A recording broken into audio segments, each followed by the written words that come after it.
हाय नमस्कार मित्रों, सभी का हमारी इस कक्षा में स्वागत है। सभी का जी हाँ, सभी का वेलकम है।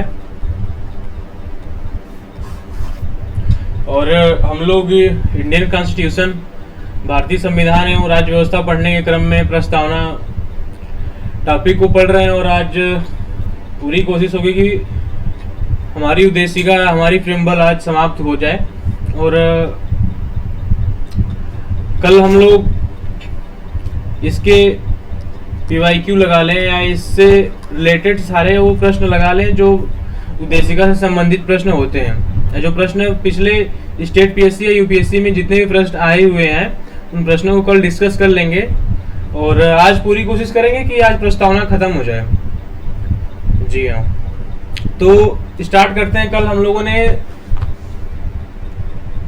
समाजवादी शब्द को लास्ट टाइम पढ़ा था और उन सारे पहलुओं को डिस्कस किया था जितना हमारे परीक्षा के लिए प्रासंगिक था। उन सारे पहलुओं पे बिल्कुल विस्तार पूर्वक चर्चा की गई थी।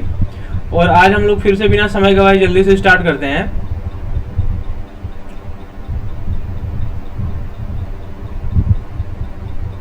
सेकुलरिज्म प्रश्न था, ठीक है। सेकुलर, पंथ निरपेक्ष।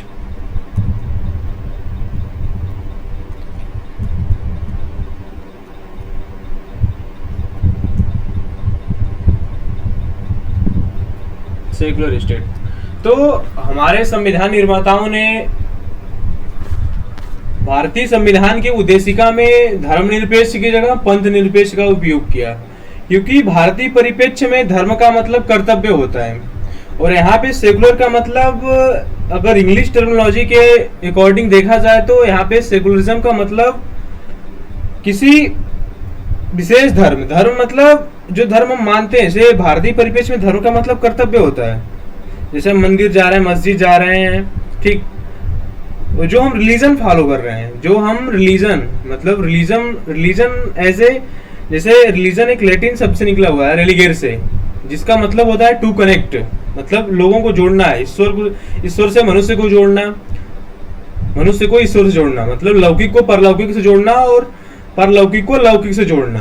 तो भारतीय संविधान निर्माताओं ने धर्मनिरपेक्ष की जगह पंथ निरपेक्ष शब्द का उपयोग किया। और इस शब्द को अपनाने के पीछे उनका यही मंशा रही होगी कि भारतीय परिप्रेक्ष्य में धर्म का मतलब कर्तव्य होता है। धर्म को कर्तव्य से जोड़ के देखा जाता है। जैसे अगर मैं एक विद्यार्थी हूं तो मेरा कर्तव्य होगा कि हमें अपनी पढ़ाई को अच्छे से करना चाहिए। हम एक शिक्षक हैं तो हमारा ये धर्म मतलब हमारा ये धर्म होना चाहिए कि हम अपने कार्यों का बिल्कुल निष्पक्ष, बिल्कुल ईमानदारी से अपने कार्यों का निर्वहन करें। तो भारतीय परिप्रेक्ष्य में धर्म को इस अर्थ से जोड़ के देखा जाता है। लेकिन सेकुलर मतलब रिलीजन, मतलब सेकुलर जो है मतलब रिलीजन के रेलिगेरे शब्द से निकला हुआ है, जिसका मतलब होता है टू कनेक्ट। जी हाँ,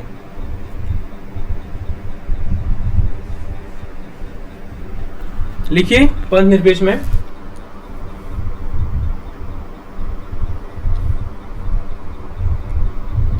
लिखिए जी।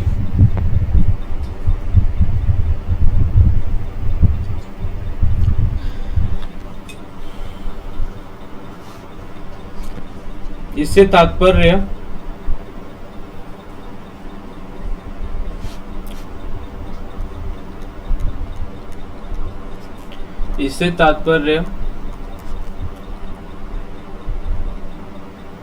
जी हाँ, ऐसे लिखते हैं इसको। इससे तात्पर्य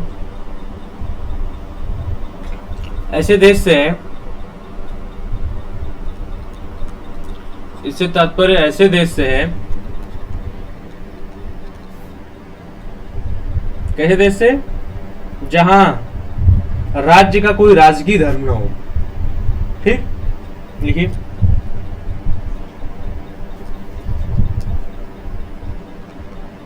राज्य का कोई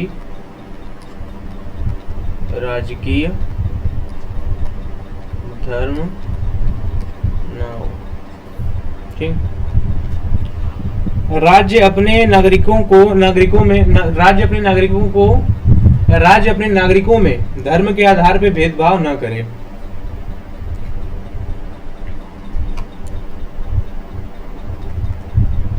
राज्य अपने नागरिकों के बीच धर्म के आधार पर भेदभाव ना करे। ठीक,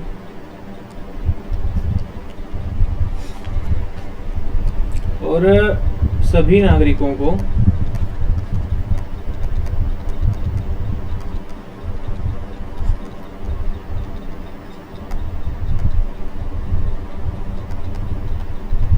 धार्मिक स्वतंत्रता का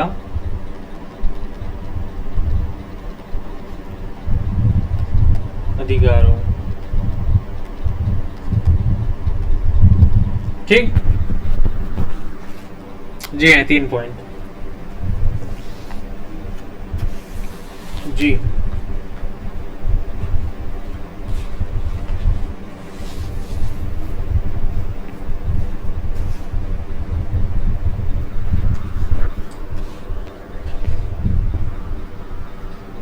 मतलब इसका यही है कि पंथ निरपेक्ष का तात्पर्य ऐसे देश से होगा, ऐसे राज्य से होगा जहां राज्य का कोई राजकीय धर्म नहीं होगा। भारत का कोई राजकीय धर्म नहीं होगा कि भारत का राजकीय धर्म हिंदू है, भारत का राजकीय धर्म मुस्लिम है, भारत का राजकीय धर्म ईसाई है, सिख है। ऐसा कोई किसी देश का राजकीय धर्म नहीं होगा। अगर कोई देश पंथ निरपेक्ष देश है, कोई देश सेकुलर स्टेट है, तो वहां का उस राज्य का या उस स्टेट का कोई राजकीय धर्म नहीं होगा कि वो किसी धर्म के आधार पे पहचान हो उसकी, या जी हाँ, वहां पे किसी धर्म की कोई मतलब धर्म के आधार पे उस राज्य की कोई पहचान नहीं होगी। मतलब उस राज्य का कोई राजकीय धर्म नहीं होगा। और राज्य जो होगा अपने नागरिकों के बीच धर्म के आधार पे कोई भेदभाव नहीं करेगा। वहां पे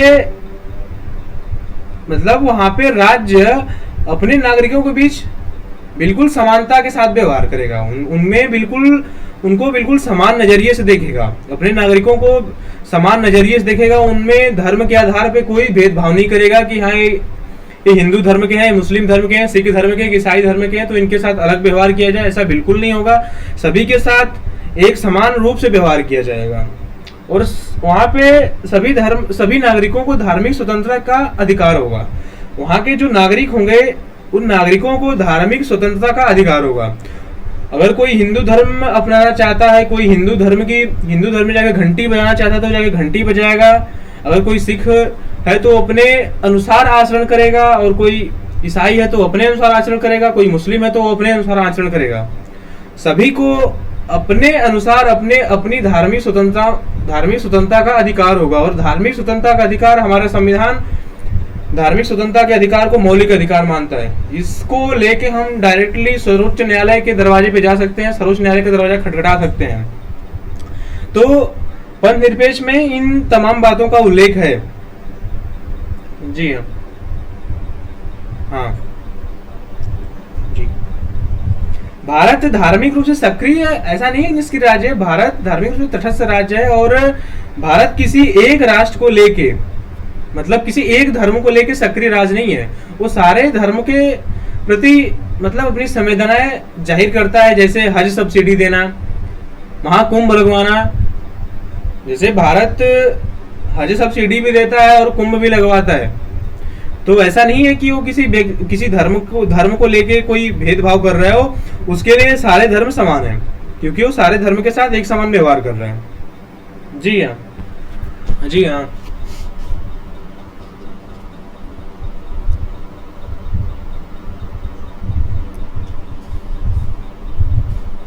जी हाँ। जो सेकुलर शब्द है, जो ना जैसे इंग्लिश टर्मिनोलॉजी जो है, इसी को ज्यादातर मान्यता दी जाती है। ठीक है, हाँ। तो सेकुलर जो शब्द है ये रिलीजन के ना रिलीगियस निकला है।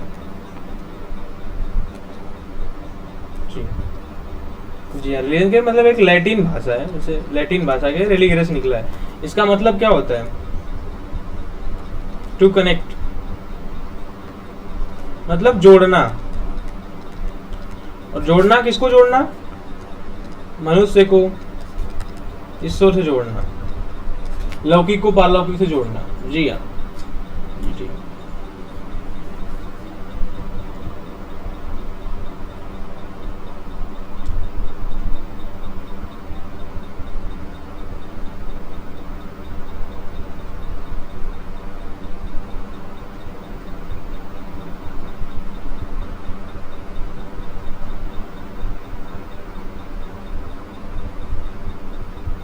अब हम लोग नेक्स्ट टर्मिनोलॉजी पे आते हैं, डेमोक्रेसी, लोकतंत्र।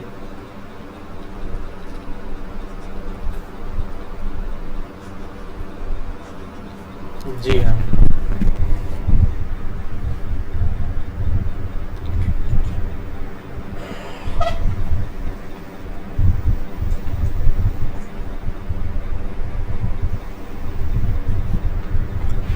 जो डेमोक्रेसी शब्द है ना, वो इसको लिखते हैं पार्ट में ऐसे कि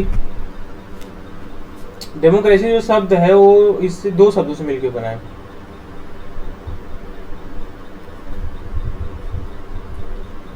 क्या? डेमोस, एक क्रेसिया, इसका मतलब होता है पीपुल।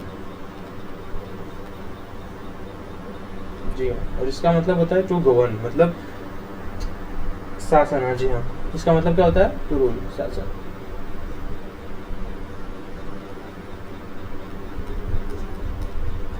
जी, मतलब जनता का शासन। क्या होगा वो? लोकतंत्र होगा।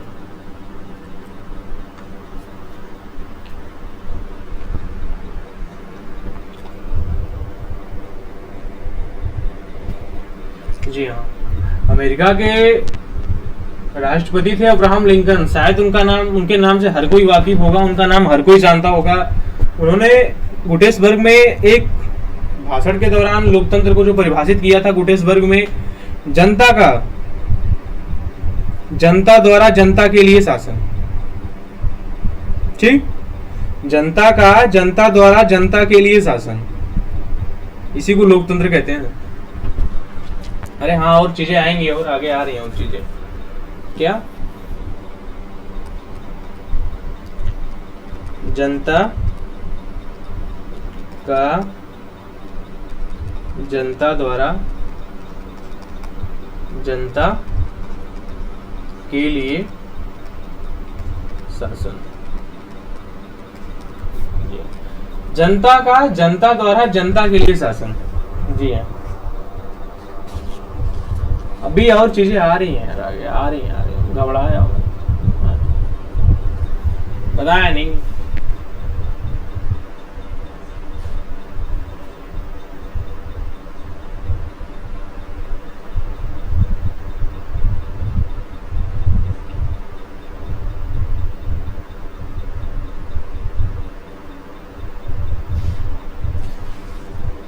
लोकतंत्र जो होता है ना, वो दो प्रकार का होता है। ठीक, लोकतंत्र जो होता है ना, वो दो प्रकार का होता है।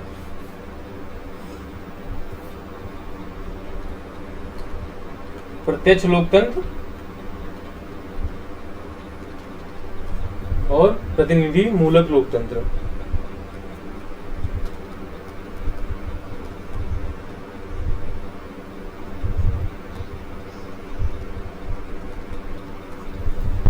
ये समझ लेते हैं इसको। प्रत्यक्ष लोकतंत्र में जिसमें जनता स्वयं अपनी भागीदारी निभाएगी, मतलब जिसमें जनता प्रत्यक्ष रूप से या जनता स्वयं ही अपने शासन का संचालन करेगी।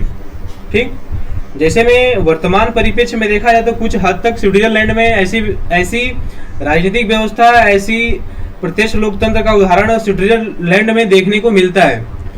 ऐसा उदाहरण या ये व्यवस्था प्राचीन यूनान में प्रचलित थी। पहले प्राचीन यूनान में प्रत्यक्ष लोकतंत्र था। कुछ सभाएं होती थी जो साल में या वर्ष में आती थी, वो डिसाइड करती थी कि हाँ, वही डिसाइड करती थी कि क्या कानून होगा, क्या नियम होगा, इस वर्ष के लिए कौन सी योजनाएं लागू होंगी, कौन सी योजनाएं लागू नहीं होंगी, वो खुद ही डिसाइड करती थी। लेकिन वहां की जनसंख्या बहुत कम होती थी। जैसे प्लेटो है, प्लेटो एक मतलब बहुत विद्वान दार्शनिक है। उसके अनुसार आदर्श राज्य की जो कल्पना की जाती है उसमें 5040 जनसंख्या होती है। क्या आज के वर्तमान युग में किसी भी देश की जनसंख्या 5040 होगी? ये तो संभव नहीं है ना कि किसी देश की जनसंख्या इतनी कम है कि कोई प्रत्यक्ष लोकतंत्र को अपना ले। किसी भी देश की जनसंख्या आज वर्तमान के दौर में भाई साहब करोड़ों है। भारत जैसे भारी भरकम देश में तो 135 करोड़ आबादी पहुंच गई है। क्या यहाँ पे प्रत्यक्ष लोकतंत्र पॉसिबल हो पाएगा? क्या यहाँ पे प्रत्यक्ष लोकतंत्र सक्रिय रूप से भागीदारी निभा पाएगा? जी नहीं। क्यों? क्योंकि यहाँ पे बहुत सारी विविधता पाई जाती है, हर स्तर पे असमानता पाई जाती है, विभिन्नता पाई जाती है, ठीक है। हर क्षेत्र मतलब आप जाओगे यहाँ पे 10 किलोमीटर बाद हर किसी की भाषा बदल जाएगी, हर किसी का बिहेवियर बदल जाएगा। जी हाँ। तो क्या यहाँ पे प्रत्यक्ष लोकतंत्र पॉसिबल है? जी नहीं। यहाँ पे प्रत्यक्ष लोकतंत्र बिल्कुल संभव नहीं है। और इतने बड़े जनसंख्या वाले देश में, चाहे कोई देश होगा जिसकी जनसंख्या बहुत ज्यादा है, वहां पे प्रत्यक्ष लोकतंत्र को चला पाना बहुत मुश्किल है सर, चल नहीं पाएगा।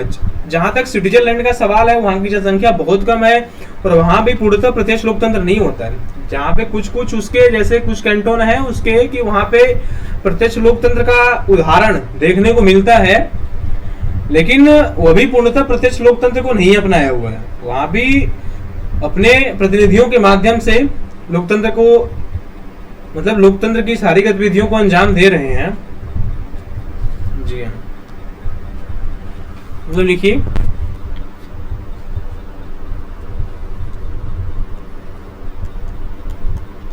जिसमें स्वयं जनता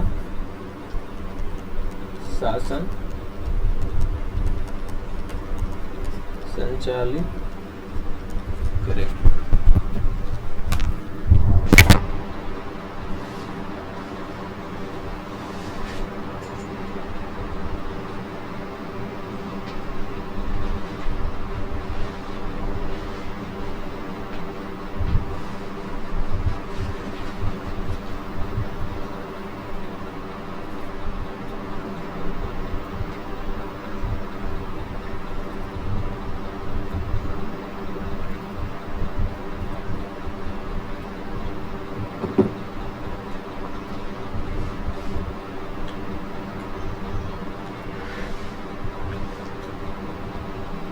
जैसे अभी हमने एग्जाम्पल बताया, जैसे प्राचीन यूनान का एग्जाम्पल, ठीक।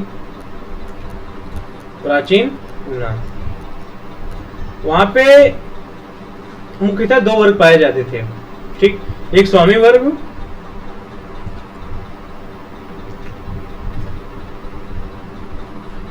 और एक दास वर्ग।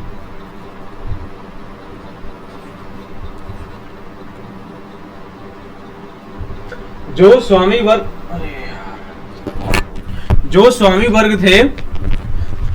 वर्ग थे उनकी जनसंख्या कितनी थी? 10%।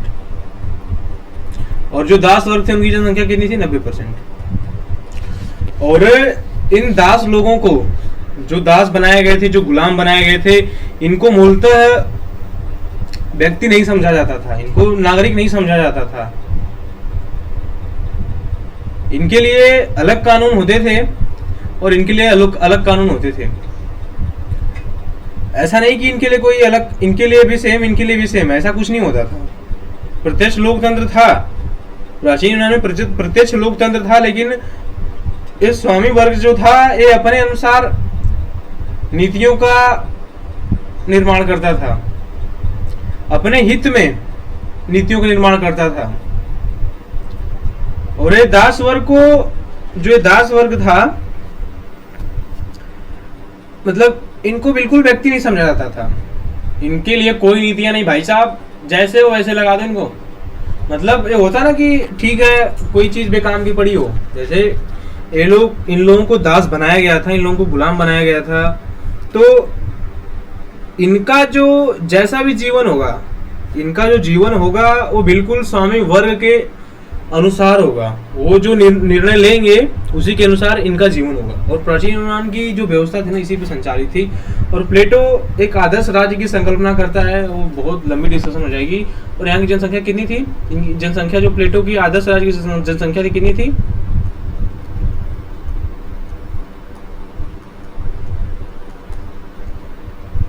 5040। इतना ही समझ लो। अब बहुत निकल जाता है मुझे, अरे यार क्या करूं, नहीं है और प्रतिनिधि मूलक लोकतंत्र में क्या होगा? जहां जनता अपने प्रतिनिधियों के माध्यम से शासन का संचालित करे। जहां जनता अपने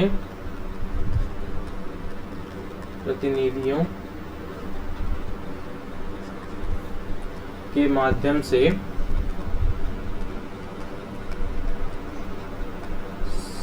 शासन का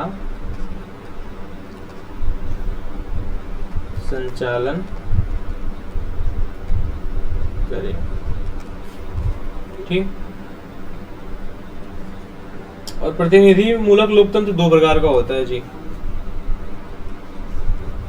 जी हाँ, प्रतिनिधि मूलक लोकतंत्र दो प्रकार का होता है। एक संसदीय लोकतंत्र,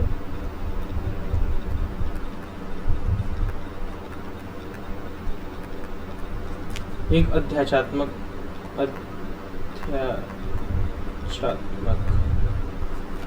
लोकतंत्र। संसदीय लोकतंत्र और एक अध्यात्मक लोकतंत्र। ठीक, इसको अगले पेज नेक्स्ट लिखना ही चाहिए था यार।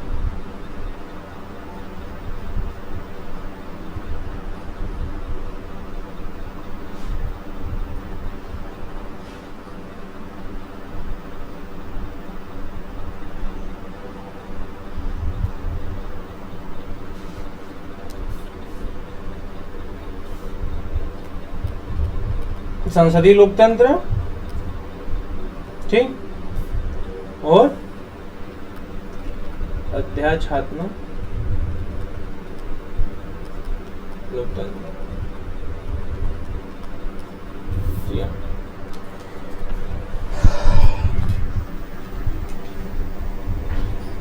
जो संसदीय लोकतंत्र होगा ना, संसदीय लोकतंत्र में विधायिका और कार्यपालिका के बीच में क्या होगा? मतलब आपस में समन्वय पाया जाएगा, इनके बीच आपस में कोऑर्डिनेशन होगा। बिल्कुल, ये मिलके सरकार की नीतियों का या संसदीय कानून का या संसद का कानून बनाएंगे। जैसे विधायिका हुई कानून बनाएगी, कार्यपालिका हुई कानून को लागू करेगी, या मतलब उन कानूनों को बिल्कुल सटीक तरीके से लागू करेगी, व्यवहार में लाएगी। और कार्यपालिका में मंत्री भी होते हैं। ठीक, तो इनके बीच मतलब संसदीय लोकतंत्र में विधायिका एवं कार्यपालिका के बीच आपस में समन्वय पाया जाता है। ठीक, और इसमें नाम मात्र की एवं वास्तविक कार्यपालिका में अंतर पाया जाता है। नाम मात्र कार्यपालिका और वास्तविक कार्यपालिका। नाम मात्र कार्यपालिका राष्ट्रपति, और वास्तविक कार्यपालिका शक्ति किसके पास होती है? प्रधानमंत्री के पास। ठीक, और इसमें निश्चित कार्यकाल नहीं होता। जैसे अभी गठबंधन की सरकार है, मतलब अपन अभी गठबंधन की सरकार चला रहे हैं। बिल्कुल भाई साहब, इधर जैसे इधर भाई साहब ने 50 सीटें जीत ली हैं एग्जाम्पल के रूप में, और भाई साहब ने 20 सीटें जीत ली हैं, और भाई साहब ने 40 जीत ली हैं, और एक विपक्ष है, विपक्ष ने 60 जीती हुई है। ठीक, ये 40 से 20 से 50 ये मिलके 110 हो गए। कितने हो गए? 110। और ये विपक्ष है 60, विपक्ष ने 60 अकेले जीती है, और ये 3 मिलके बना दी अपनी पार्टी, मतलब 3 बहुमत साबित कर दिए संविधान में। ठीक, तो अरे यार ये क्या हो गया?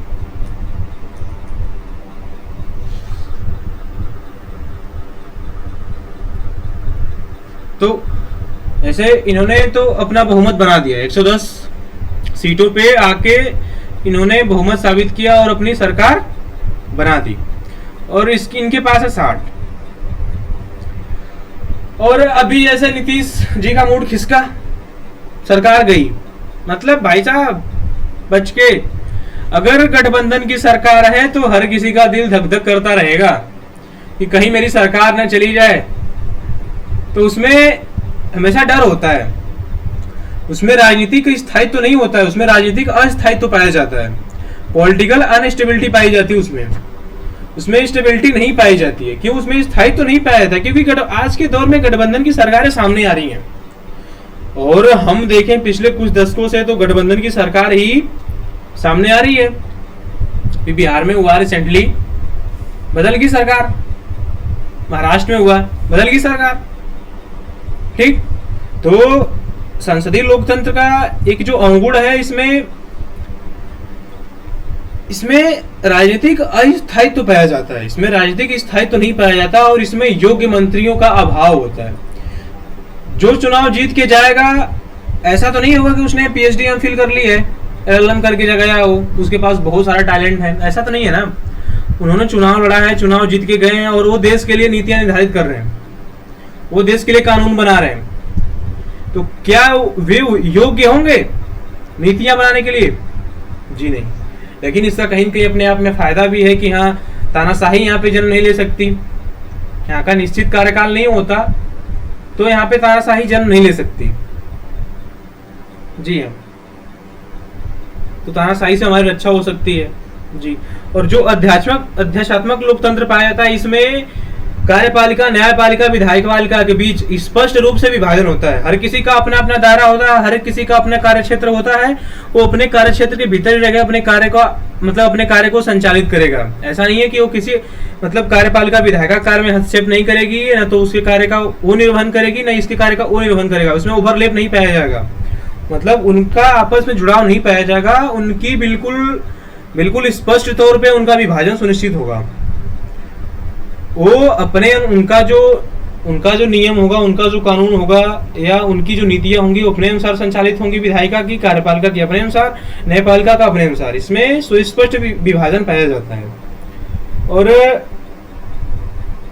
इसमें यहाँ पे नाम मात्र की और वास्तविक कार्यपालिका में कोई अंतर नहीं पाया जाता है। और यहाँ पे एक चीज है कि यहाँ पे निश्चित कार्यपालिका होती है।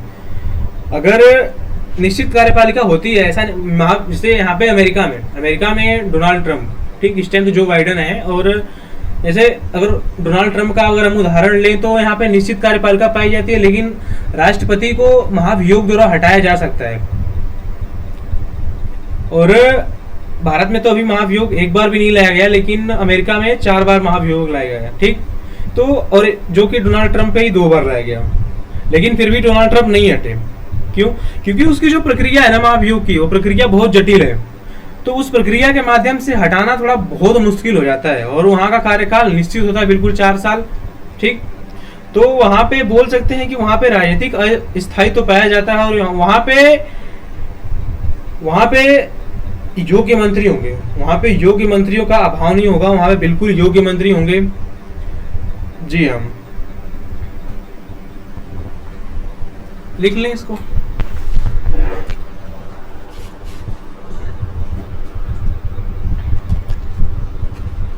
संसदीय लोकतंत्र में लिखेंगे कि यहाँ विधायिका एवं कार्यपालिका के बीच समन्वय पाया जाता है।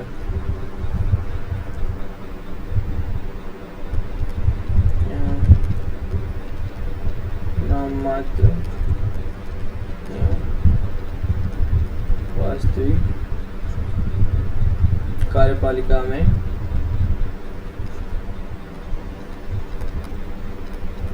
अंतर पाया जाता है।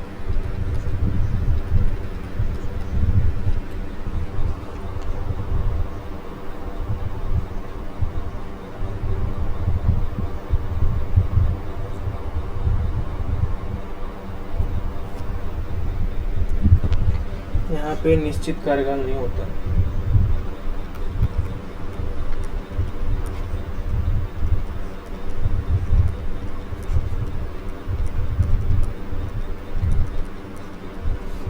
अच्छा, भारत, ब्रिटेन। और भारत ने जो संसदीय प्रणाली अपनाई है वो ब्रिटेन से ही अपनाई है। और अध्यात्मक लोकतंत्र में क्या पाया जाता है जी?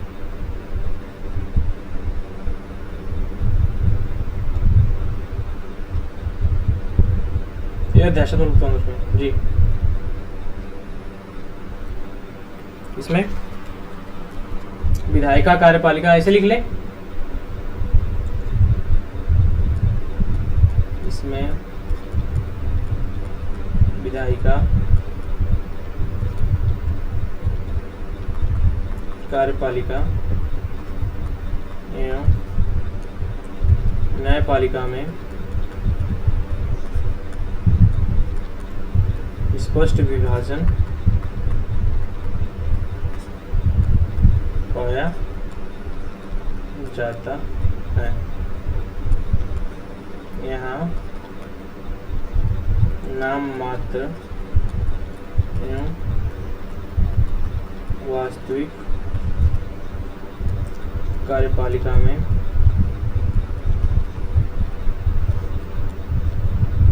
कोई अंतर नहीं होता।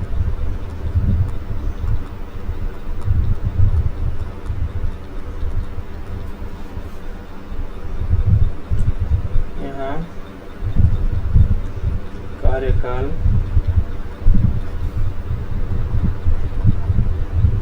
निश्चित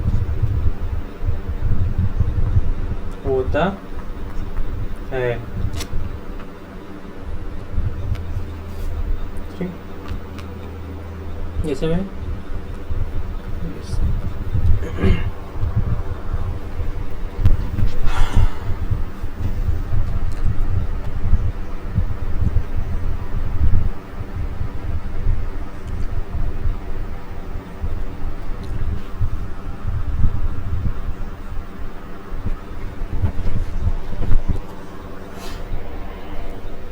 और संसदीय लोकतंत्र में लिखेंगे कि यहाँ संसदीय लोकतंत्र में यहाँ राजनीतिक अस्थायित्व पाया जाता है। योग्य मंत्रियों का अभाव होता है। और इसके गुण भी लिख लेंगे यहीं पे कि यह तानाशाही से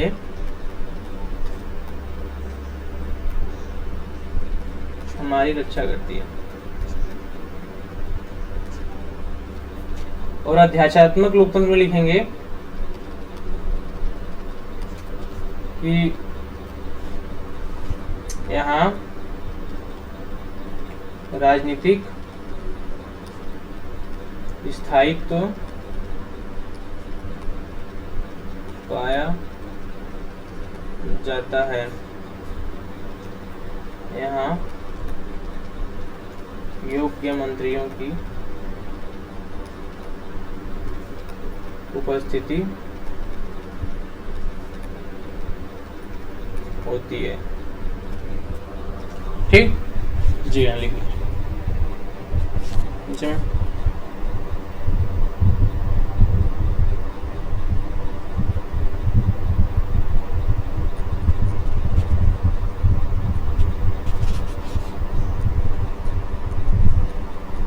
लेकिन एक लाइन और लिख लीजिएगा अध्यात्मक लोकतंत्र में कि यहाँ पे तानाशाही का खतरा रहता है। भाई एक ही रूल है, अगर एक ही व्यक्ति है तो वहाँ पे तानाशाही का थोड़ा सा खतरा तो रहेगा ही ना।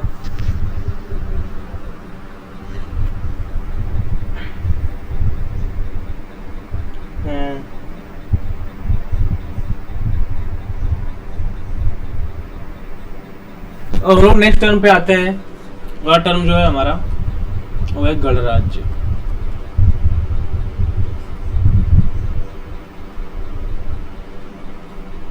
ठीक,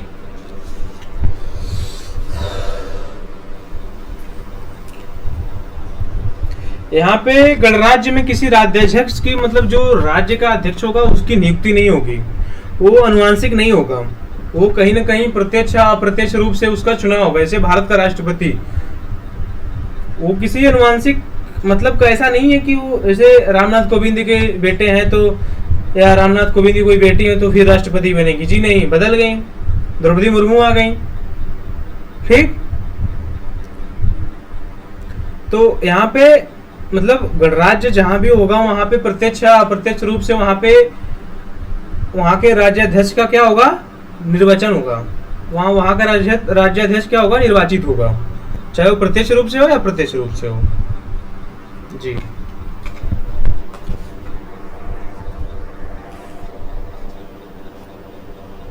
यहाँ राज्याध्यक्ष लिख लीजिए, राज्याध्यक्ष। मैं फिर से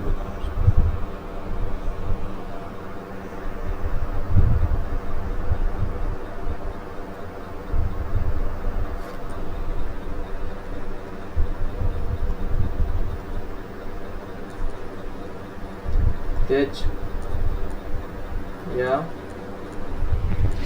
अप्रत्यक्ष रूप से निर्वाचित होगा। ठीक, यहाँ राज्याध्यक्ष अनुवांशिक नहीं होगा। यहाँ राज्याध्यक्ष की नियुक्ति नहीं होती है।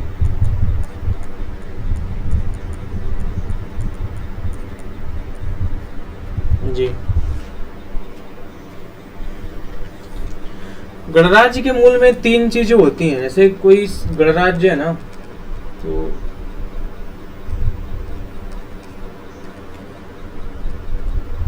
स्वतंत्रता, ठीक,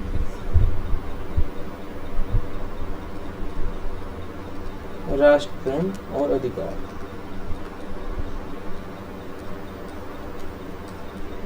जैसे कोई गणराज्य है ना, तो उसमें उस देश में स्वतंत्रता पाई जाएगी, स्वतंत्रता होगा, राष्ट्र प्रेम होगा और लोग अपने अधिकार के प्रति जागरूक होंगे। तो वहां पे अनुवांशिक कोई होगा ही नहीं।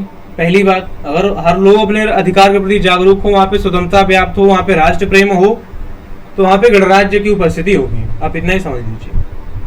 जी,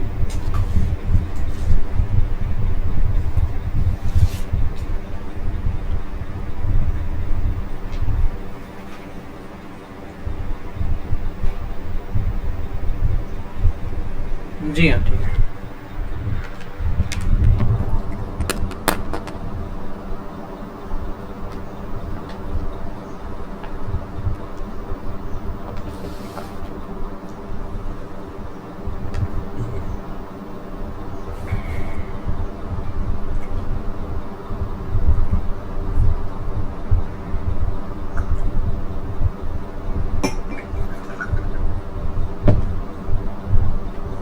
तो हम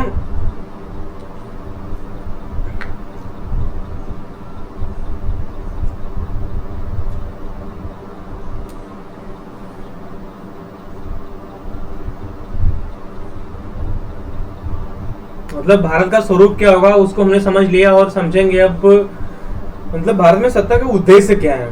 जैसे अभी देखते हैं प्रेम्बल को।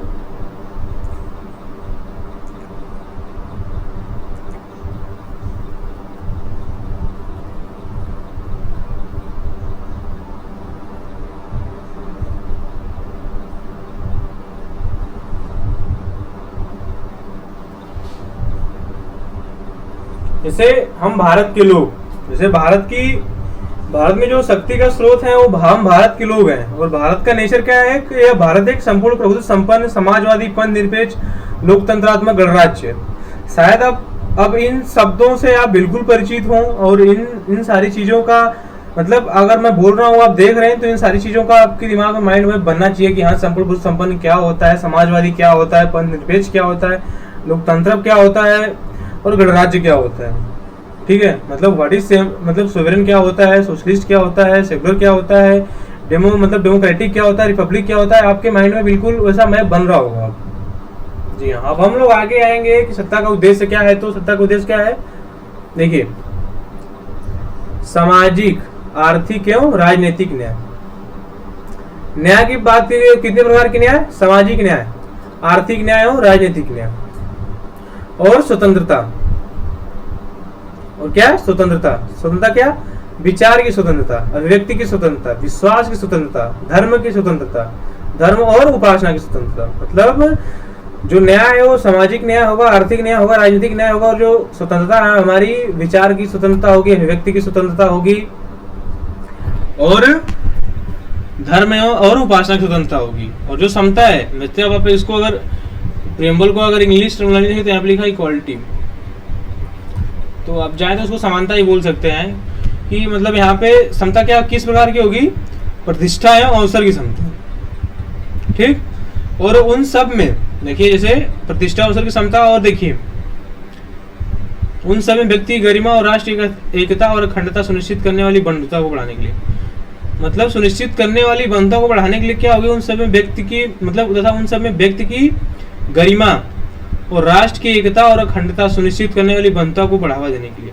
बंधुता में क्या है, दो शब्दों का उल्लेख किया गया है, व्यक्ति की गरिमा और राष्ट्र की एकता और अखंडता सुनिश्चित करना। ठीक, और लास्ट में दृढ़ संकल्पित होकर हम अपनी संविधान सभा में आज तारीख 26 नवंबर 1949 को द्वारा इस संविधान को अंगीकृत, अधिनियमित और आत्मनिर्भर करते हैं। और इसको तो हम लोग देख चुके हैं पहले ही। और बचा क्या है, स्वतंत्रता, न्याय और बंधुता। अभी इन चीजों को देखते हैं। ठीक है, जल्दी जल्दी।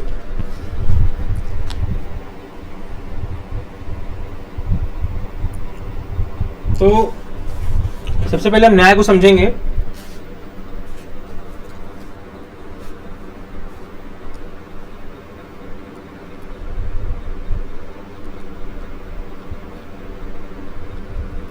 ठीक,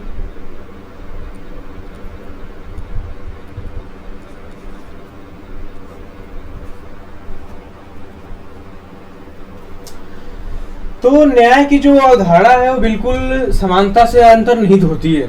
जो न्याय की अवधारणा होती है वो समानता से अंतर्निहित होती है, और दूसरों के अधिकारों की रक्षा करना ही क्या होता है, न्याय होता है। दूसरों के अधिकारों की रक्षा करना ही न्याय होता है।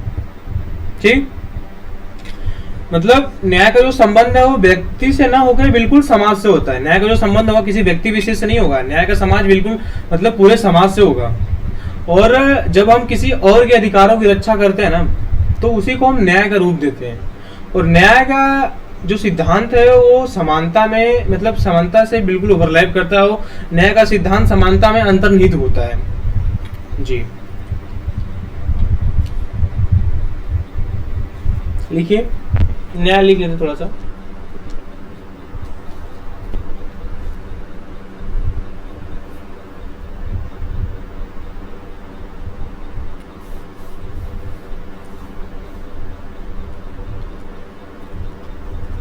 न्याय की अवधारणा में समानता का सिद्धांत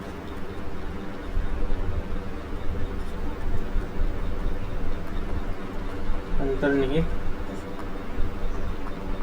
होता है। दूसरों के अधिकारों की रक्षा करना ही न्याय कहलाता है।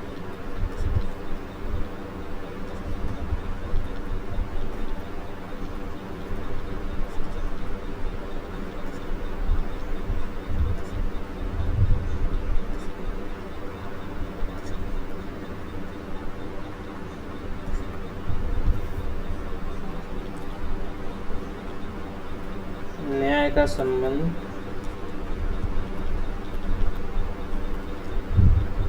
व्यक्ति से ना होकर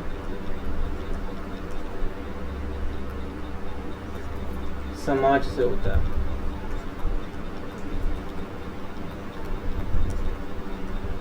ठीक,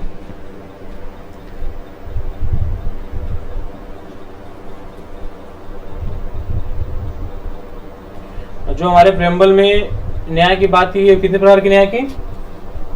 सामाजिक, आर्थिक और राजनीतिक न्याय की। ठीक लिख देंगे। न्याय कितने प्रकार की? सामाजिक, आर्थिक और राजनीतिक। तो सबसे पहले हम लोग सामाजिक न्याय को समझेंगे।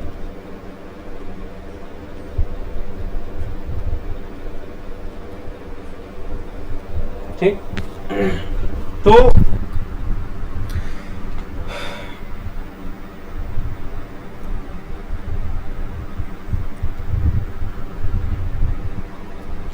सामाजिक न्याय का संबंध हर व्यक्ति के साथ जाति, धर्म, रंग, लिंग के मतलब के आधार के बिना, मतलब भेदभाव किए बिना सबके साथ समान व्यवहार करना। और सामाजिक न्याय का मतलब अधिकाधिक जन का कल्याण करना, अधिक से अधिक लोगों का कल्याण सुनिश्चित करना, जैसे बहुजन हिताय बहुजन सुखाय। ठीक, जी हाँ, मतलब दूसरों के अधिकारों पर बिल्कुल निर्बंधन नहीं लगाए जा सकते। और सामाजिक न्याय का मतलब कि वंचित एवं दुर्बल वर्गों के पक्ष में निर्णय होना चाहिए। जैसे न्यायालय का निर्णय जो भी होगा वो दुर्बल एवं मतलब दुर्बल वंचित वर्गों के पक्ष में होगा। सामाजिक न्याय तभी सुनिश्चित हो सकता है जब समाज में समानता, स्वतंत्रता, इन तमाम चीजों पे जब बल दिया जाएगा ना, तो उस देश में सामाजिक न्याय मतलब वह देश सामाजिक न्याय प्राप्त कर पाएगा। और सामाजिक न्याय में हर व्यक्ति को मतलब हर व्यक्ति के साथ समान व्यवहार करना। जैसे किसी व्यक्ति के साथ धर्म, जाति, लिंग, जन्म स्थान, मूल वंश आदि के आधार में बिल्कुल भेदभाव नहीं करना। हर व्यक्ति के साथ बिल्कुल बराबर का व्यवहार करना। और इसमें एक शब्द है बहुजन हिताय एवं बहुजन सुखाय। बहुजन का हित हो, अधिक से अधिक लोगों का हित हो और अधिक से अधिक लोग खुश रहें। ठीक, अधिक से अधिक लोगों को खुशी पहुंचे। जी, और जो इसमें सामाजिक न्याय का जो मूल उद्देश्य है, इसमें सर्वोच्च न्यायालय से यही अपेक्षा की जाती है कि वो वंचित तबकों का क्या ले, पक्ष ले, वंचित वर्गों का वो पक्ष ले, या उनके पक्ष में अपने निर्णय को मतलब उनका बिल्कुल मतलब एक है कि उनका पक्ष ले, मतलब विशेषाधिकार के पक्ष में निर्णय न हो, मतलब सबल के पक्ष में निर्णय न हो, बिल्कुल दुर्बल के पक्ष में निर्णय हो। जी, लिखिए।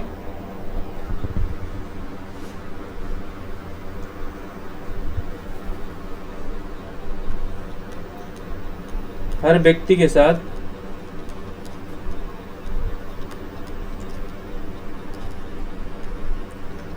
जाति, रंग, धर्म, लिंग के आधार पर बिना भेदभाव किए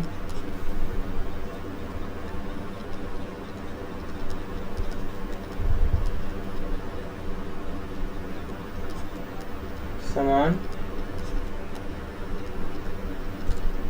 व्यवहार करना।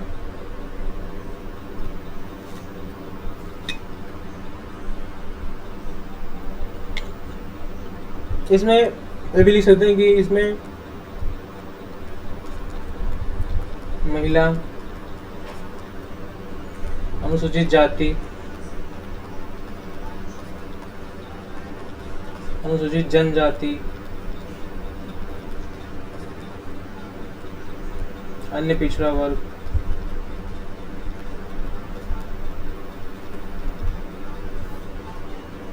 के साथ सकारात्मक भेदभाव करना।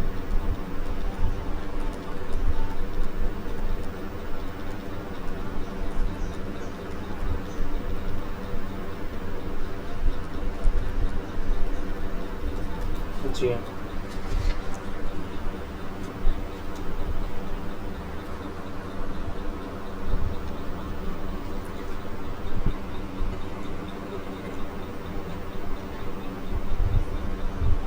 सामाजिक न्याय अधिक से अधिक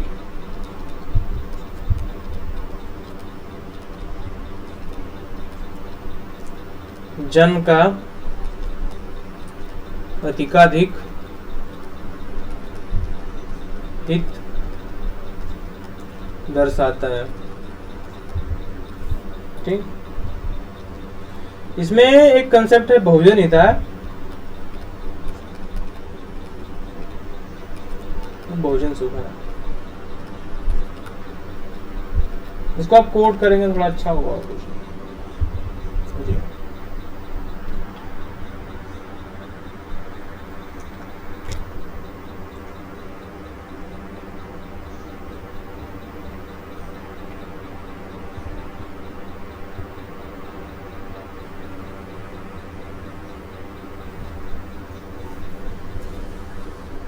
इसमें दूसरों के अधिकारों पर निर्बंधन नहीं लगाए जा सकते।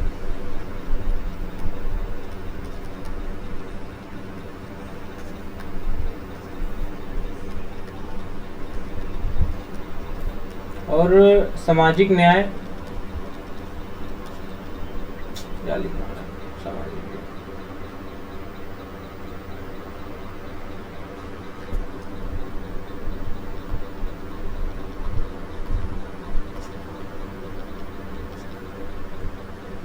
को प्राप्त करने के लिए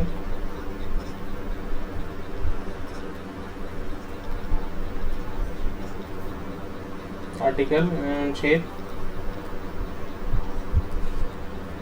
17 क्या कहता है? अस्पृश्यता का उन्मूलन।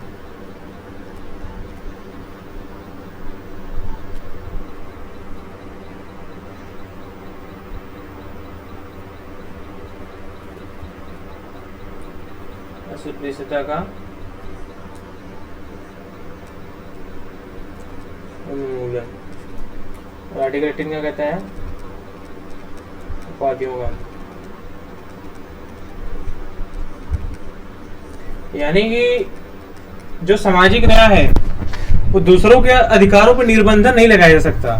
सामाजिक न्याय को प्राप्त करने के लिए जो हमारे संविधान में आर्टिकल 17 है वह अस्पृश्यता का उन्मूलन करता है, मतलब समाज में बिल्कुल भेदभाव समाप्त करता है, समाज में छुआछूत समाप्त करता है।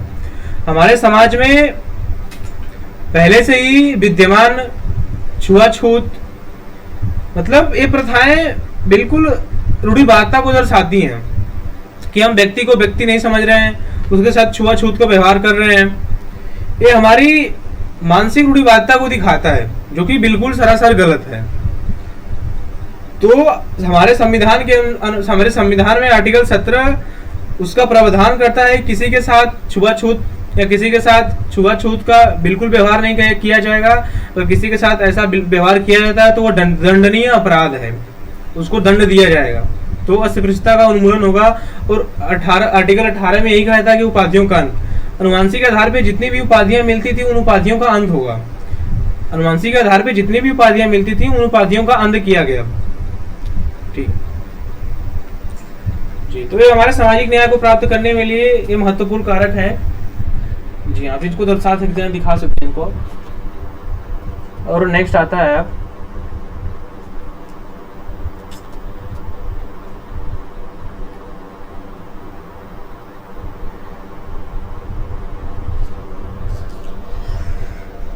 आर्थिक न्याय।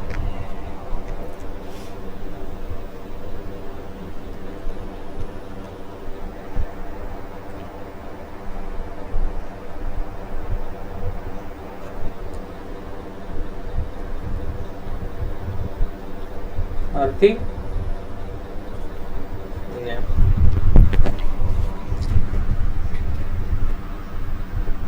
मतलब आर्थिक न्याय का मतलब यही होगा कि किसी व्यक्ति के साथ आर्थिक कार्य को, मतलब किसी व्यक्ति के साथ संपत्ति के आधार पे बिल्कुल भेदभाव नहीं किया जाएगा।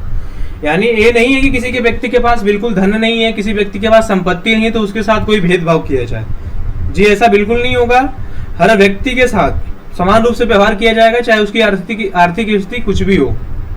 ठीक, मतलब ऐसा नहीं है कि मतलब किसी के पास बहुत ज्यादा संपत्ति, अंबानी के पास, तो उनको समाज में अलग जगह दी जाएगी, या कोई बहुत गरीब है तो उसको उसके साथ अलग व्यवहार किया जाएगा। जी नहीं, आपके साथ भी समान व्यवहार किया जाएगा और इनके साथ भी समान व्यवहार किया जाएगा। तो आर्थिक न्याय सुनिश्चित करना, जैसे आर्थिक न्याय सुनिश्चित करने के लिए मतलब कृषक ऋण दिए जाते हैं, ठीक है, कृषक ऋण अनुतोष अधिनियम, जैसे मतलब किसानों को ऋण देना, मनरेगा, ठीक। जी हाँ, न्यूनतम मजदूरी का कानून, जैसे न्यूनतम मजदूरी सुनिश्चित करना, ये आर्थिक न्याय को प्राप्त करने के लिए महत्वपूर्ण कारक है। यह आर्थिक न्याय प्राप्त करने के लिए सरकार द्वारा उठाए गए कदम है कि यहाँ आर्थिक न्याय हम सुनिश्चित कर रहे हैं, तो इन आधारों पे आर्थिक न्याय सुनिश्चित कर रहे हैं कि हम गरीबी का उन्मूलन कर रहे हैं, गरीबी का उन्मूलन करने की कोशिश कर रहे हैं, आर्थिक मतलब आय की असमानता को कम करने की कोशिश कर रहे हैं, या हम किसानों की मतलब आर्थिक स्थिति को सही करने की कोशिश कर रहे हैं। जी हाँ,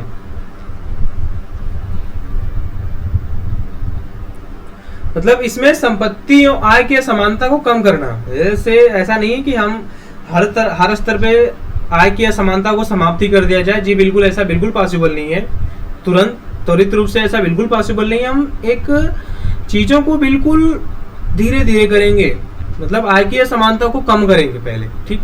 ऐसा नहीं कि अभी आया और खत्म कर दिया आय की असमानता, जी नहीं, आय की असमानता को कम करना। जी हाँ, डी एस नकारा केस में हम लोग पहले भी पढ़े थे समाजवाद के अर्थ में कि आय की असमानता को कम किया जाएगा। जी हाँ, आर्थिक न्याय में लिखिए कि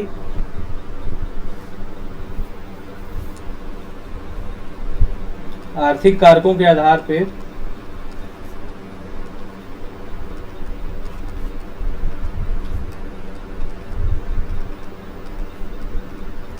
किसी के साथ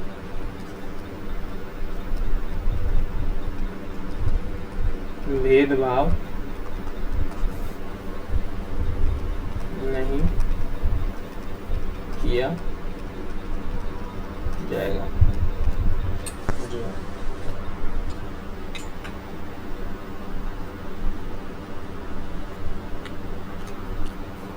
इसमें संपत्ति की असमानता को कम करना शामिल है।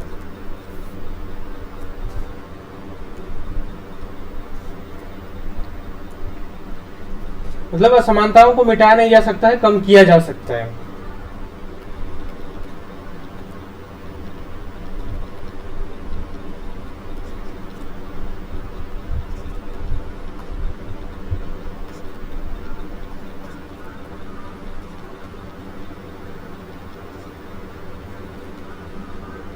कम किया जा सकता है।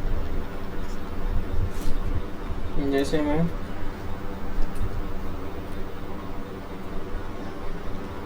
कृषक ऋण अनुतोष अधिनियम,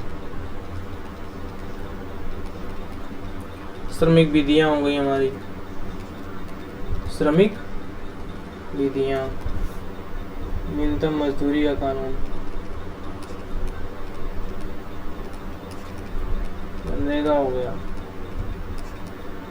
जी हाँ, तो जो कृषक ऋण अनुतोष अधिनियम है वो कृषकों को ऋण उपलब्ध कराता है। श्रमिक विधियां जो श्रमिक को उनके अनुसार उनको ऋण उपलब्ध कराता है। न्यूनतम मजदूरी का कानून की है यहाँ पे, इससे न्यूनतम मजदूरी पे कोई मजदूर काम नहीं करेगा। और मनरेगा जो 100 दिन का रोजगार लेके आई है वो भी आर्थिक न्याय के रूप में लेके आई है सामने, और ये भी हमारा आर्थिक न्याय सुनिश्चित करेंगे। ये चीजें हमारी आर्थिक मतलब आर्थिक न्याय को ये सुनिश्चित करने के लिए एक महत्वपूर्ण कारक है। सरकार का जो एक कदम लिए गए हैं, सरकार द्वारा जो एक कदम उठाए गए हैं, ये आर्थिक न्याय को सुनिश्चित करने में अपनी कहीं ना कहीं महत्वपूर्ण भूमिका निभाते हैं। जी हाँ,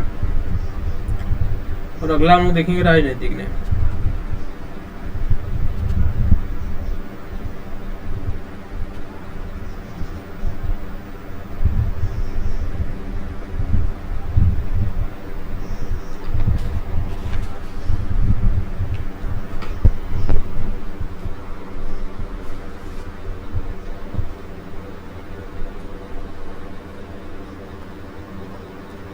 राजनीतिक में थोड़ा सा लिख लेते हैं कि प्रत्येक व्यक्ति को समान राजनीतिक का अधिकार प्राप्त होगा। प्रत्येक व्यक्ति को समान राजनीतिक अधिकार प्राप्त होगा।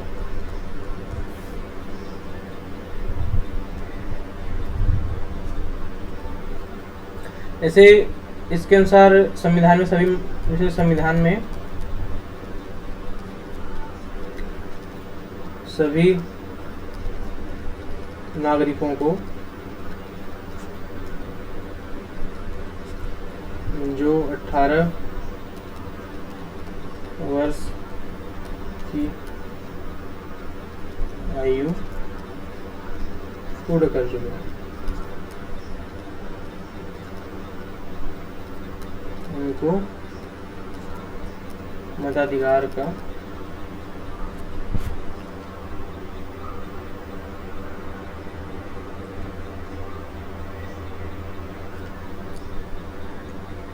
मताधिकार है, तो मत देने का अधिकार है। ठीक, तो ऐसे प्रत्येक व्यक्ति राजनीतिक अधिकार प्राप्त, मतलब प्रत्येक व्यक्ति को समान राजनीतिक अधिकार प्राप्त होगा। ऐसे ऐसा नहीं है कि कोई अंबानी का बेटा है या कोई टाटा बिरला का बेटा है तो जाके चुनाव लड़ सकता है, या कोई बिल्कुल निचले तबके का व्यक्ति है या किसी निचले तबके का लड़का है तो वो जाके चुनाव लड़ सकता है, वो भी चुनाव लड़ सकता है। और यहाँ पे बिल्कुल दोनों समान होंगे, बिल्कुल की भागीदारी समान होगी। यहाँ पे जिसको ज्यादा बहुमत मिलेगा उसकी सरकार बन जाएगी, चाहे वो अडानी के बेटे हों या चाहे तो रिक्शा वाले के बेटे हों, हर एक कोई यहाँ पे समान होगा। राजनीतिक न्याय में प्रत्येक व्यक्ति को समान राजनीतिक अधिकार प्राप्त होगा। तो इसका मतलब यही होगा कि इसमें हर व्यक्ति समान राजनीतिक अधिकार का हकदार होगा। हर किसी के पास जो राजनीतिक अधिकार होंगे बिल्कुल समान रूप से होंगे, उसमें किसी व्यक्ति विशेष का कोई विशेषाधिकार नहीं होगा, उसमें हर किसी को समान रूप से राजनीतिक अधिकार प्राप्त होंगे। और संविधान जैसे एग्जाम्पल के रूप में संविधान सभी नागरिकों को मताधिकार देता है, जो 18 वर्ष की आयु पूर्ण कर चुके हैं उनको मताधिकार है ना। तो ये राजनीतिक न्याय सुनिश्चित करने के लिए मतलब एक महत्वपूर्ण भूमिका ये भी निभा रहा है। जी हाँ, और भी बहुत कुछ ऐड हो सकता है इसमें, आप इतना ही जानो काफी है जी।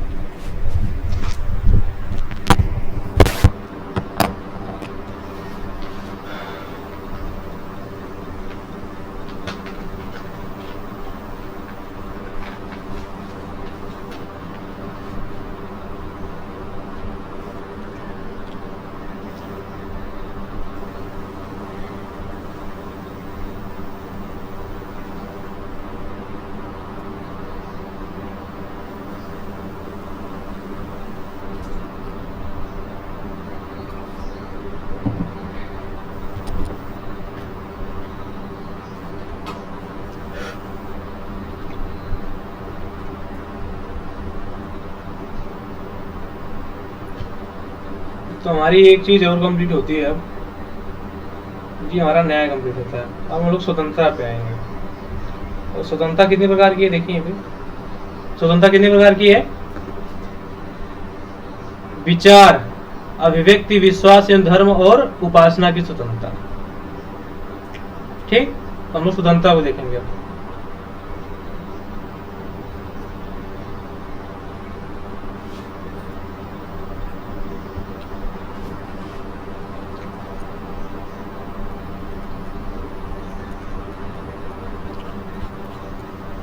जी हाँ,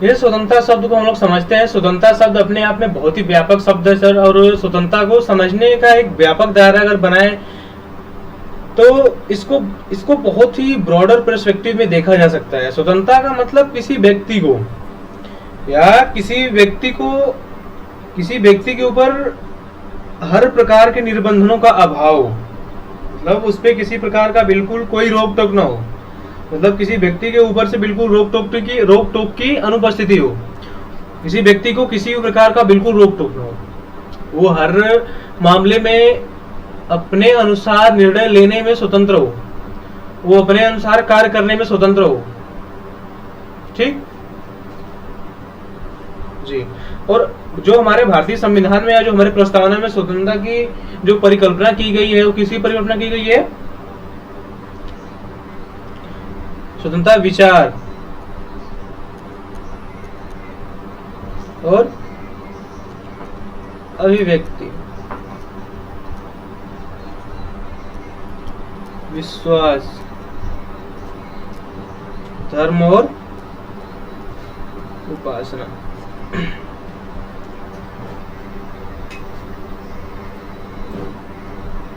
इसको लिख सकते हैं एक लाइन में, अगर स्वतंत्रता को लिखना चाहे तो लिख लीजिए यहीं पे।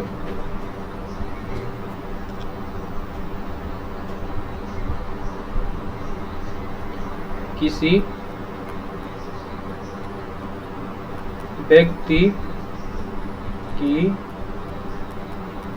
गतिविधियों पर किसी भी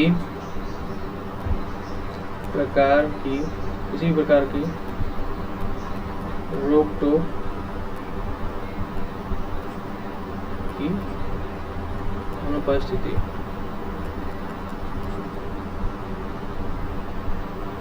यानी कि व्यक्ति के विकास के लिए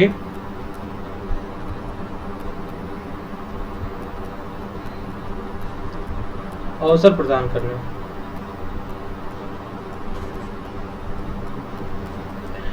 और स्वतंत्रता जो हमारे प्रस्तावना में उल्लेखित की गई, वो विचार की स्वतंत्रता, व्यक्ति की स्वतंत्रता, विश्वास की स्वतंत्रता और धर्म और उपासना की स्वतंत्रता।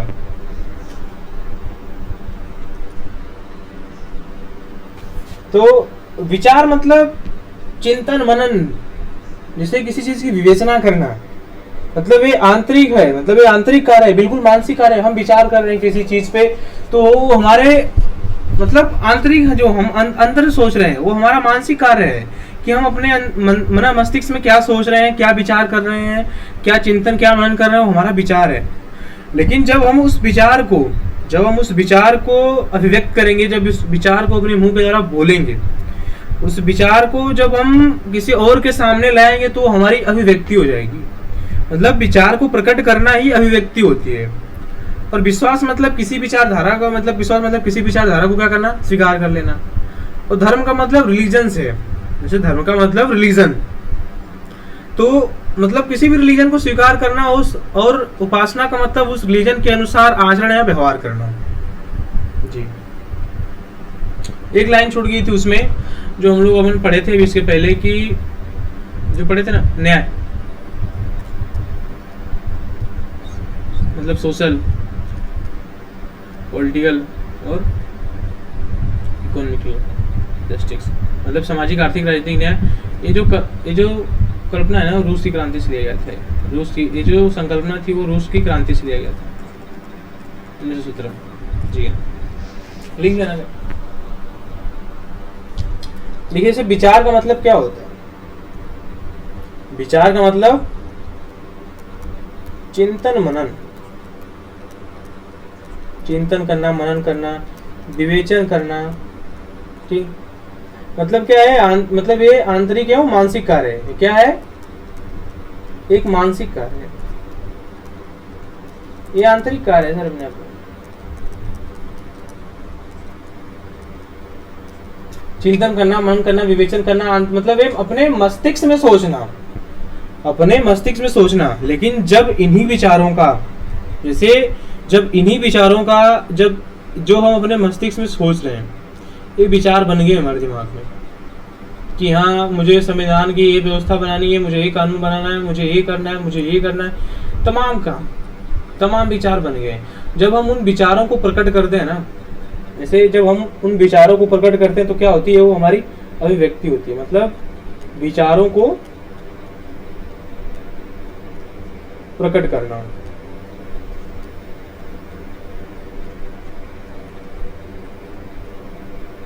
और विश्वास मतलब किसी विचारधारा को स्वीकार करना। मतलब कोई विश्वास है ना, उस विचारधारा में विश्वास, तो हम उस विचारधारा को एक्सेप्ट करेंगे, उस विचारधारा को हम स्वीकार करेंगे।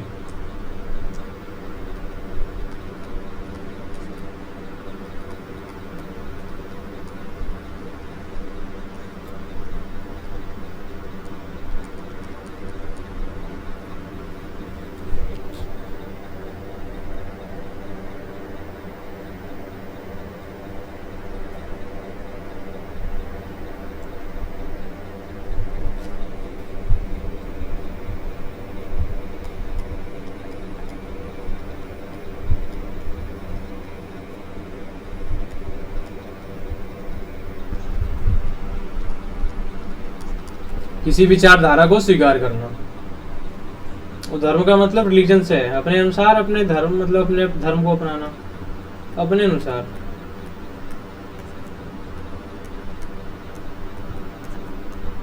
अपने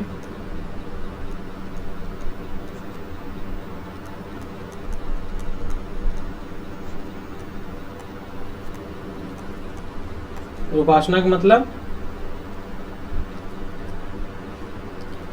अपने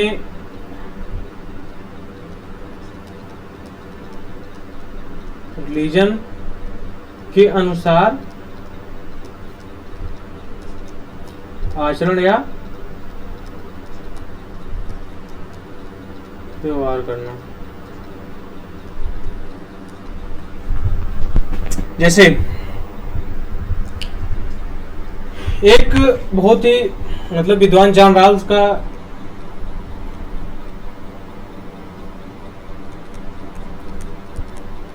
मतलब कर्तव्य है कि हमारी स्वतंत्रता वहीं तक सीमित है, या हमारी स्वतंत्रता का विस्तार वहीं तक है जहां तक किसी मतलब किसी व्यक्ति की या किसी और की स्वतंत्रता बाधित न होती हो। मतलब स्वतंत्रता का विस्तार वहीं तक सीमित है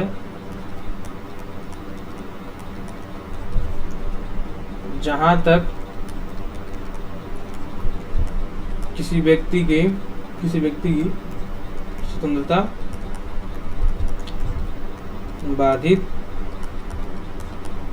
न हो। जैसे हमारे संविधान में आपको अभिव्यक्ति की आजादी है, आपको धर्म की मतलब अपने अनुसार अपने रिलीजन को एक्सेप्ट करने की आजादी है, अपने अनुसार अपने धर्म को अपनाने की आजादी है, और अपने धर्म के अनुसार आपको आचरण या व्यवहार करने की आजादी है। आपको धर्म में, आपको मंदिर में जाने से नहीं रोका जा सकता, आपको घंटी बजाने से नहीं रोका जा सकता, लेकिन कुछ विशेष परिस्थितियों में उनपे युक्त प्रतिबंध भी लगाए गए हैं, और इनका हम बहुत विस्तार से मौलिक अधिकार में अध्ययन करेंगे। आप चिंतन मनन कर रहे हो, मानसिक कार्य ठीक है, अपने मन में ठीक है बैठाए हो, लेकिन अभिव्यक्ति कहीं के विचारों के मतलब विचार में आप क्या सोच रहे हो कुछ भी हो सकता है। किसी और व्यक्ति को, किसी व्यक्ति की गरिमा के लिए वो हानिकारक हो सकता है, या राष्ट्र की एकता और अखंडता के लिए हानिकारक हो सकता है। आप अपने देश की गुप्त जानकारी कहीं दे रहे हैं और बोल रहे हैं कि अभिव्यक्ति की आजादी है, तो ऐसा नहीं हो सकता। मतलब स्वतंत्रता आपकी वहीं तक सीमित है जहां तक किसी और की स्वतंत्रता बाधित न हो। जी हाँ, तो अभिव्यक्ति की आजादी है, लेकिन उन सब पे युक्त प्रतिबंध है। और विश्वास मतलब किसी विचारधारा को आप एक्सेप्ट करिए, लेकिन ऐसी विचारधारा नहीं हो कि वो समाज के लिए, वो देश के लिए खतरा बन जाए। आप किसी भी ऐसी धारा या कैसी ऐसी विचारधारा को आप नहीं फैला सकते जो समाज के लिए हानिकारक हो, जो देश के लिए हानिकारक हो, जो राष्ट्रीय हित के लिए नुकसानदायक हो। और धर्म के अनुसार आप अपना मतलब अपने अनुसार अपने धर्म को अपना सकते हैं। और जो जहां तक आचरण या व्यवहार करने की स्वतंत्रता है, तो इस पे भी कहीं कहीं युक्त प्रतिबंध है। ये हमारे मूल अधिकार में है। मतलब धर्म की स्वतंत्रता, धार्मिक स्वतंत्रता 25 से 28 तक, मतलब ये हमारी धार्मिक स्वतंत्रता है, मूल अधिकार है। इस पे ये हमको राज्य के विरुद्ध गारंटी प्राप्त अधिकार है।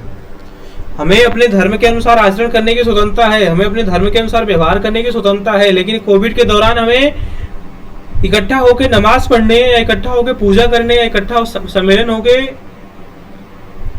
मंदिर में मतलब समूह बना के कुछ कहने, कुछ गाने या रामायण कहने की मनाही हो जाएगी। क्यों? क्योंकि कहीं न कहीं उसमें राष्ट्रीय हित शामिल है, उसमें आपका हित शामिल है। कोविड के दौरान आपको कोविड हो जाएगा, आप भी फैलाएंगे तो उससे आपकी हानि होगी ना। तो इन तमाम चीजों पे कहीं ना कहीं युक्त प्रतिबंध लगाया गया है।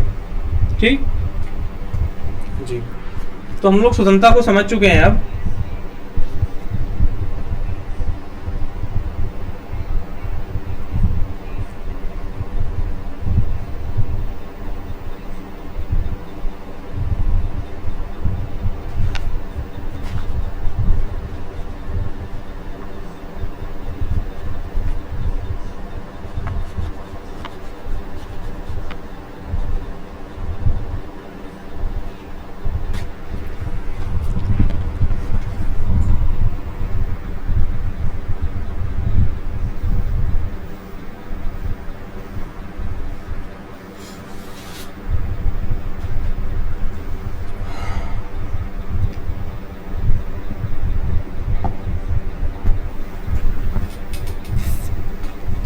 एक चीज और बेटा है समता, मतलब इक्वालिटी, उसको अगर इंग्लिश में देखें तो इक्वालिटी उसको समानता ही बोलते हैं, लेकिन लिखते हैं समता। जैसे समता क्या है यहाँ पे, जैसे प्रतिष्ठा एवं अवसर की समता।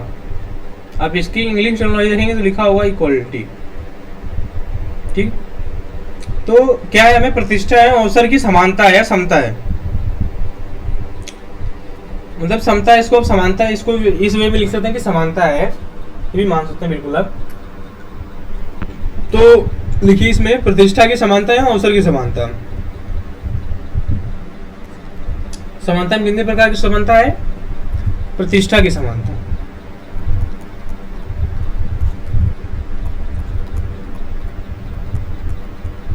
और अवसर की समानता। इसको समझिए पहले कि प्रतिष्ठा की समानता मतलब इसका मतलब लिखिए इसको कि इसका अर्थ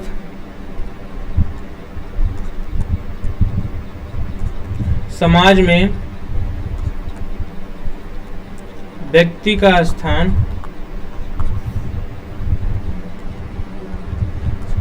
उसकी जाति, धर्म, लिंग आदि से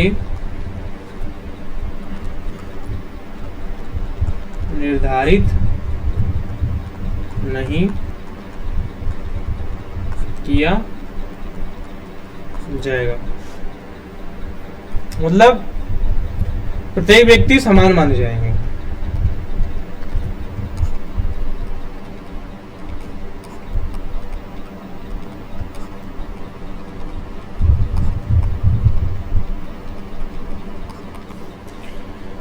सब मनुष्य है, सबकी प्रतिष्ठा एक समान होगी। ठीक, मतलब प्रत्येक व्यक्ति, सब मनुष्य है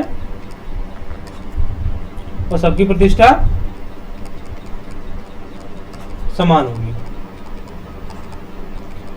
मतलब प्रतिष्ठा की समानता का अर्थ है कि समाज में व्यक्ति को जाति के आधार पे या धर्म के आधार पे, लिंग के आधार पे, मूल वंश के आधार पे, या जन्म स्थान के आधार पे, या क्षेत्र के आधार पे, मतलब ये चीजें समाज में, मतलब जो उसका सम्मान होगा या समाज में जो उसको पहचान होगी, मतलब इस आधार पे किसी भी तरह का मतलब निर्धारण नहीं किया जाएगा कि वो उस जाति का, वो उस धर्म का, वो उस लिंग का है, वो उस क्षेत्र का है, वो उस मूल वंश का है, ऐसा कुछ नहीं होगा। हर व्यक्ति समाज में समान माने जाएंगे। मतलब सब मनुष्य हैं तो सबकी प्रतिष्ठा बिल्कुल एक समान है। हर मनुष्य की प्रतिष्ठा, हर व्यक्ति की प्रतिष्ठा अपने आप में समान है। जी हाँ,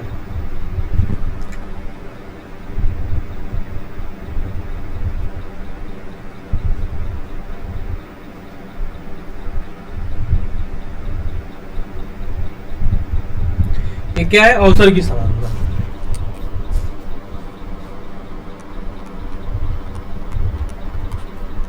अवसर की समानता, इसका अर्थ है समाज में प्रत्येक व्यक्ति को विकसित होने का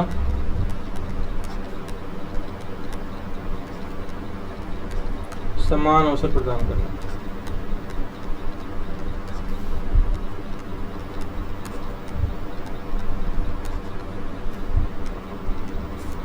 मतलब राज्य सरकार मतलब इसको राज्य का मतलब सरकार से छोड़िए कि इन नागरिकों को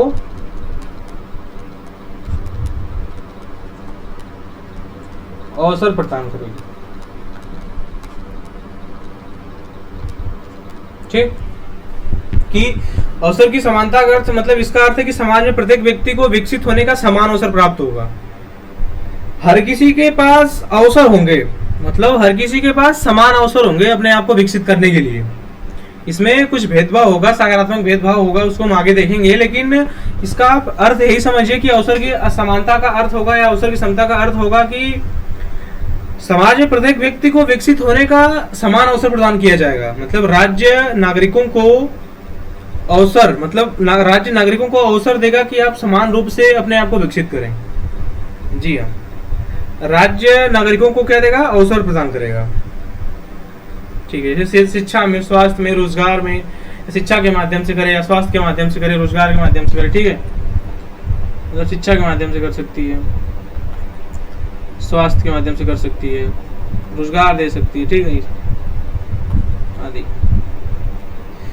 तो चलिए ठीक है, थैंक यू सो मच। यहीं पे बंद करते हैं और कल देखेंगे। दो चीज और रहेगी ये, मतलब एकता, अखंडता और व्यक्ति की गरिमा में से बंधुता को जोड़ के देखते हैं अपन। ठीक, तो इसको बस 10 मिनट लगेगा आगे। कल यही रहेगा है कि उन सभी व्यक्ति की गरिमा और राष्ट्रीय एकता और अखंडता सुनिश्चित करने। तो व्यक्ति की गरिमा, राष्ट्र की एकता और अखंडता सुनिश्चित और बंधुता, ये 3 शब्द रहेगा जो कि खत्म करने में बस 10 मिनट लगेंगे। और 10 मिनट के बाद हम लोग कल PYQ भी डिस्कस करेंगे, जितने भी प्रीवियस ईयर क्वेश्चन पेपर है।